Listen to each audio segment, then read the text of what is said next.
the Israelis only have a certain amount of time in which they can defeat Hamas. I think the issue is that Israel is now saying, Mr. Netanyahu is saying, that this war is going to continue for months. And that implies much higher levels of destruction. It implies 2.3 million people who are kept under very, very bad conditions with the risk of the rise of disease and even malnutrition and starvation. And essentially there comes a point where this is becoming untenable in the full glare of international publicity. I suspect that is within maybe about a month from now, but so much of this depends very much on the decisions of President Biden. He in many ways can determine how long this war will last. I think Hamas is more or less performing as you might expect, but it is certainly more efficient in some of its use of weapons in current circumstances than one would have expected.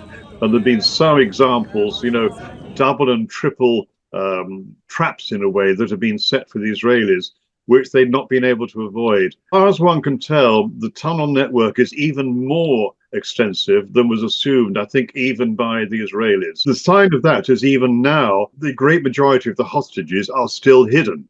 Hamas has succeeded in hiding those in spite of the very high level of surveillance and intelligence on the Israeli side.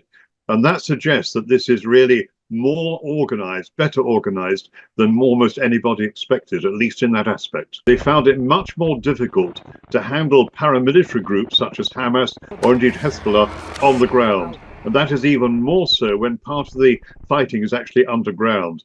There's a suspicion that Hezbollah has developed a similar kind of system of underground tunnels and the rest in southern Lebanon. And that would be very difficult to handle. And the reality is that any modern army fighting this kind of guerrilla war in an urban environment with many ruins and many obstacles around is going to find it very difficult. And this is as true for the Israelis as for US special forces and others. It is very unlikely at present that the United States will want to get involved on the ground in this war. Very unlikely, because they've experienced the problems of this kind of warfare themselves. And as a consequence, I think the US Army would be really strongly opposed to this and would resist any attempt at the political level to do so.